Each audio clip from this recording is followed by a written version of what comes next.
ਸਾਈਆਂ ਦੀ ਮਿਹਰ ਦੀ ਗੱਲ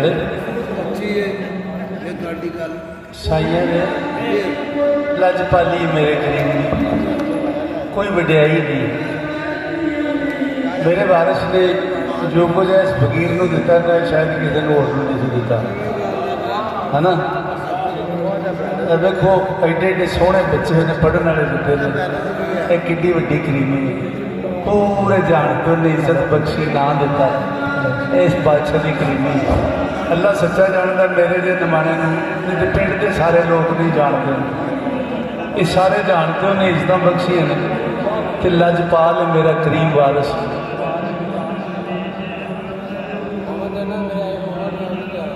एक ना जी मेरे बुजुर्ग दोस्त सन सैयद गफूर शाह साहब रहमतुल्लाह अलैह पर्दा कर गए थे। वो 7 साल बाबा जी पीर शाह लजपाल को चक सनते लंगोट च रहे। तो आदि जो रात ढलती होंगी सी ना पिछली रात होनी तो बाबा जी पीर शाह लजपाल ने किले के शेर 2 मैं थोड़ी नजर कर लगा। उन्हें एक कलाम पढ़ना अखा के एडे एडे मोटे मोती डिगने है जी भर भर के खाना तो मोती बीटने। यह कलाम बाबा जी पीर शाह बादशाह कलंदर मर सन बाबा जी पीर शाह बादशाह यह कलाम वो पढ़ते होंगे सन बकौल हजूर सैयद वारिस रहमतुल्लाह अलैह। तो रात हूँ भिजी है बाबा जी के नजर में पिछली रात सरकार इस कलाम को पढ़ते सन। बाकी यदा जो पढ़न का टाइम है वह ही जो हम शुरू होया है ना। तो बादशाह फरमाने ने मैं नजर करना देखो यह कितनी बड़ी करीमी है मेरे बादशाह की कि शाम के तुम भी बैठे हो पढ़ने वाले भी पढ़ रहे हैं सारे। एक नालों दूजा चोटी का पढ़ने वाला एक नालों दूजा सुरीला एक नालों दूजा सोहना पढ़ने वाला। यह भी करीमी हजूर वारिस शाह कि सारे जहाने जोड़े चुग चुग के व्डे पढ़ने वाले सन वो इस फकीर की झोली च पाया होना तो कैफीयत नहीं टुटन दी हजूर ने इस महफल की। तुम बैठे हो चाह सवेरे फिर के वेखो यहो जी कैफीयत कि नहीं बनी जो जी तुहाडे कोल बनी है। कि 2 जी बैठे थे कि 3 जी बैठे थे कि कोई कला ही पढ़न दिया। एक करीमी है मेरी सरकार की कि जिथे तुम बैठे हो इतने इतने सरकार का होना है। सरकार का नूर जहूर इतने असीं रल के बैठे हैं तो तुम बैठे हो। असीं पढ़ रहे हैं तुम सुन रहे हो। सुनने वाले सुन रहे हैं पढ़ने वाले पढ़ रहे हैं। क्यों इतने हजूर का जहूर है हजूर वारिस पाक का नूर जहूर है इतने सरकार का होना है तो पढ़ रहे हो सुन रहे हो। और साड़ी कोई करीम वड्याई नहीं इस नमाने दे। तो मैं बाबा जी पीर शाह बादशाह की याद ताज़ा करने वास्ते एक कलाम दोस्तों की नज़र कर रहे हैं। तो मेरे नाल संगत कर रहे हैं जनाब एजाज अली खान साहब हूँ तो बड़े बड़े कुआल ने जी माशाअल्लाह कुआली करते हैं। दर्रे वारिस शाह के ये दरबारी कुआल ने तो यह साउंड भी इन्होंने अपना रखा जी होना को लैके इतने सरकार से अज करना साउंड बजाया उन्होंने का बड़ा साउंड बजना है। पिछली रात गल याद रखनी सारे हूँ इन्हों का साउंड बहुत ज़्यादा बजना तो अज की बांसरी भी बड़ी बजी है तो होर बड़ा कुछ बजना है। चलो माशाअल्लाह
रखे